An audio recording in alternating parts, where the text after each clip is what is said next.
In a secluded hamlet cradled by towering, ice-draped cliffs, an old man named Elias lived alone in a sturdy log cabin.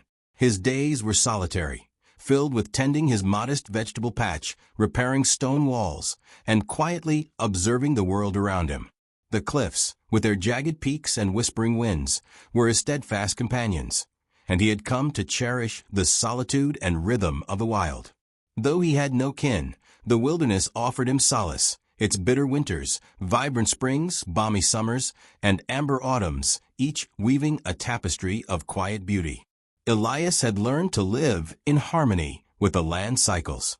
The hamlet, though small, housed a handful of hardy souls, mostly shepherds and carpenters. Yet, despite their warmth, Elias preferred his own company. He had watched generations leave for distant towns, but the cliffs remained unchanging. His life was simple, each day blending seamlessly into the next with a tranquil cadence. On this particular dawn, the sky glowed with hues of violet and gold as the sun crested the rugged peaks. Snow crunched under Elias's boots as he stepped onto his porch, clutching a steaming mug of herbal tea. The crisp morning air sharpened his senses, and he breathed deeply, relishing the stillness. It was a perfect winter morning, calm, pristine, untouched by the world's clamor. But today was different. As Elias stood on his porch, his eyes caught a shadow moving at the forest's edge. At first, it was just a flicker, barely distinguishable against the snow. Then, as the figure drew closer, his heart quickened. A wolverine emerged, its dark, coarse fur stark against the white landscape. It was a creature of raw power, compact yet fierce, but its movements were heavy, deliberate, burdened. Elias's pulse raced. Wolverines were elusive, their presence a testament to the untamed wilderness. But this one wasn't stalking prey. It carried something in its jaws, a tiny, limp kit, bloodied and barely alive. The mother wolverine's dark eyes locked onto Elias's, and in that moment he understood. This was no predator, but a mother desperate for aid. The kit's shallow breaths were barely visible, its small body broken and frail. Elias's chest tightened as he stood frozen, uncertain. He had spent years observing the wild, learning its unspoken rules, but this was beyond his experience. The mother wolverine wasn't a threat, she was a plea. With time slipping away, Elias stepped forward, his mind racing. He approached cautiously and, with trembling hands, took the kit from the mother's jaws. She growled softly, a warning perhaps, but did not resist. Cradling the kit, Elias felt a profound responsibility settle over him. Never had an animal placed such trust in him, and he could not betray it. He carried the kit inside, the mother wolverine lingering at the forest's edge, watching, waiting. As Elias closed the door, he knew the kit's survival rested in his hands, and their lives had just intertwined in a way he could never have foreseen. This moment would spark a journey neither he nor the wolverine could have predicted. Inside the warmth of his cabin, Elias gently placed the injured kit on a wooden table. Its tiny body, though fragile, still clung to life, its faint breaths the only sign of its fight to survive. Elias's calloused hands trembled as he examined the wounds, a deep gash along the kit's flank, bleeding freely, and a hind leg twisted unnaturally. He knew it needed more than his rudimentary care. It required skilled hands, and quickly. His mind churned. He had lived among the wild, studying its creatures, but nothing had prepared him for this. The mother wolverine had entrusted him with her kit, an act of faith he could not ignore. But what if he failed? Elias grabbed his weathered first aid kit, his movements swift but heavy with doubt. The kit's shallow breaths grew fainter, the wounds more severe than he'd feared. He worked to stop the bleeding, wrapping the kit in a thick woolen blanket to keep it warm, but fear gnawed at him. Was he doing enough? Was he doing it right? He had always been self-reliant, but this was different. This kit wasn't just an animal. It was a life he had to protect. Glancing out the window, Elias saw the mother wolverine still standing at the forest's edge, her dark eyes fixed on the cabin. The bond between them felt uncanny, undeniable. How had she come to trust him so completely? A creature so fierce, so solitary, relying on a human defied nature's rules. Snow fell harder now, but Elias's focus remained on the kit. Its condition was dire, and he knew his isolated cabin lacked the means to save it. He decided to call for help. One person came to mind, Clara, the hamlet's wildlife expert. With years of experience tending injured creatures, she was the kit's best hope. Elias grabbed his satellite phone, his hand steadying as he dialed. After 3 rings, a gruff voice answered, "Thomas here." "Thomas, it's Elias," he said urgently. "I've got a Wolverine kit here, badly injured. The mother brought it to me. It's in rough shape. I need Clara." A pause, then a deep breath. "All right, I'll get Clara. Keep it warm, stop the bleeding, and stabilize it as best you can." Elias nodded, though Thomas couldn't see. "I'm trying. Please hurry." After hanging up, Elias stood still, his gaze drifting to the kit. Its breathing was barely perceptible, and uncertainty weighed heavily on him. The mother Wolverine's eyes still pierced through the snow, patient yet unyielding. Her trust was a burden, but one Elias could not abandon. With Clara on her way, he could only wait, the hours stretching ahead. As long as the kit still breathed, there was hope, and he wouldn't give up without a fight. Elias paced the cabin, his thoughts tethered to the fragile kit on the table. Each shallow breath seemed weaker, and he couldn't shake the image of the mother Wolverine standing in the snow, her silent vigil unbroken. Her trust, given without words, felt as though she were beside him, urging him to act. The bond forged in desperation seemed to transcend the wild's boundaries. She had entrusted her kit to him, and now he stood as its only hope. The wind howled outside, but the cabin was quiet, save for the fire's soft crackle and the kit's faint whimpers. Elias kept it wrapped in blankets, doing all he could to ward off the cold. But he knew its deep wounds demanded more than his limited skills. Time was slipping away. His thoughts turned to Clara, the wildlife expert whose expertise could save the kit. Elias had always relied on himself, but this was beyond him. The call to Thomas had been a lifeline, yet the minutes dragged as he waited for Clara's arrival. What if she didn't make it in time? What if the kit didn't survive?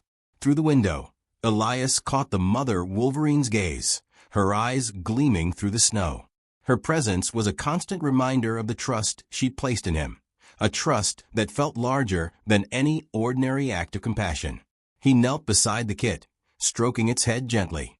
"Hold on, little one," he whispered, his voice soft and steady. "We're going to get you through this." His words were as much for himself as for the kit, a mantra to quell his rising fear. The minutes stretched into eternity. Then a sound broke the silence, the hum of an engine, the crunch of tires on snow. Clara had arrived. Elias rushed to the door, opening it before she could knock. Clara stepped inside, her focus immediate. Without a word, she dropped her bag and knelt beside the kit, her hands moving with practiced precision as she assessed its injuries. Elias stepped back, giving her space, his eyes fixed on her work. Hope and fear warred within him. Hope that Clara's skill would save the kit, fear that it was already too late. Minutes later, Clara paused, her hand resting on the kit. "It's critical," she said softly, meeting Elias's gaze. "But we're not out of options. Keep it warm, give it fluids, and pray the wound doesn't infect. You've done well. We've got a chance." Elias nodded, her words sinking in. There was hope, not certain, but a chance. As Clara resumed her work, Elias glanced out the window. The mother Wolverine hadn't moved, her eyes still locked on the cabin. Her trust was unshaken, and in that moment, Elias vowed to honor it. The hours ahead would be uncertain, but with Clara's help, there was a glimmer of possibility. The kit's survival rested on their combined efforts, human and expert, wild and man, united in fragile hope. The night was long, heavy with anticipation, and the steady rhythm of Clara's hands tending the kit. Elias watched from a corner, each hour a reminder of the kit's fragility. Despite Clara's skill, the kit remained weak, its small body trembling beneath the blankets. The deep gash on its flank and the broken leg posed ongoing challenges. Hope was fragile, but the kit's breathing, though shallow, held steady. Clara had stitched the wound as best she could, and now they waited for signs of recovery. The cabin was quiet, the fire's crackle the only sound breaking the tension. Elias's eyes drifted to the window, where snow fell heavily, obscuring the world beyond.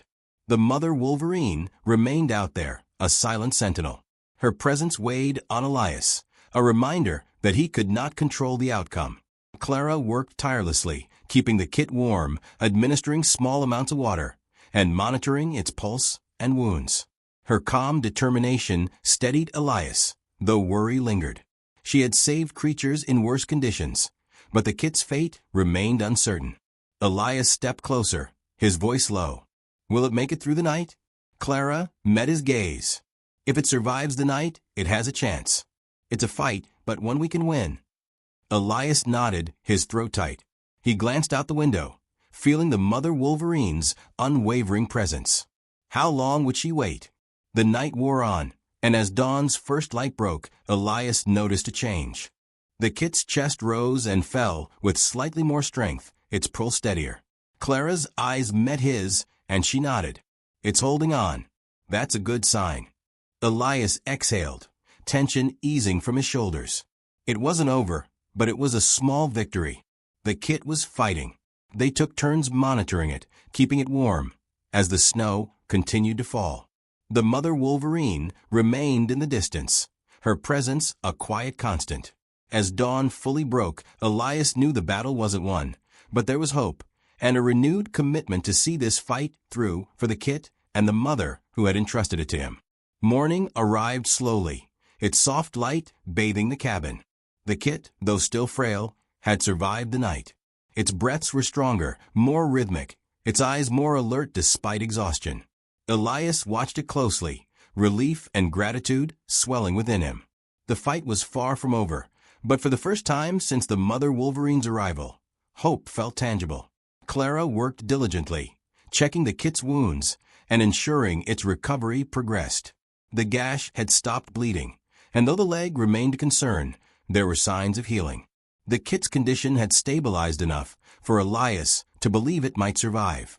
His thoughts returned to the mother wolverine, who had stood vigil through the freezing night, her dark eyes fixed on the cabin. The unspoken bond between them transcended words. She had entrusted her kit to him, and now it was time to return it. By midday, as sunlight spread across the snow-draped landscape, Elias made his decision. The kit belonged with its mother. She had not abandoned it, but had placed its life in his hands, trusting he could save it. Elias stepped outside, the cold air sharp against his skin. The snow had settled, the wind calmed. He walked toward the forest's edge, the kit carefully cradled in his arms. His heart was heavy, not with sorrow but with fulfillment, knowing he had done all he could. In the clearing, he saw her, the mother wolverine, still as the cliffs, her gaze locked on him. Their eyes met briefly, a silent understanding passing between them. She approached slowly, her movements graceful yet tense. Elias placed the kit gently on the snow, stepping back as the mother moved forward. She nuzzled her kit, her eyes softening as she recognized its scent. The kit stirred, letting out a weak but hopeful cry, pressing closer to its mother. Elias's heart swelled, his breath steady. The kit was not fully healed, but it had survived. It belonged in the wild with its mother. With a final glance, Elias turned back toward his cabin, knowing they would vanish into the forest as nature intended. He didn't need to watch them go. The bond forged in silence, and trust had reached its natural conclusion. As Elias returned to his cabin, the weight of the experience settled in his chest. The lesson was profound. Trust, compassion, and the bonds between living creatures could transcend even the wildest boundaries.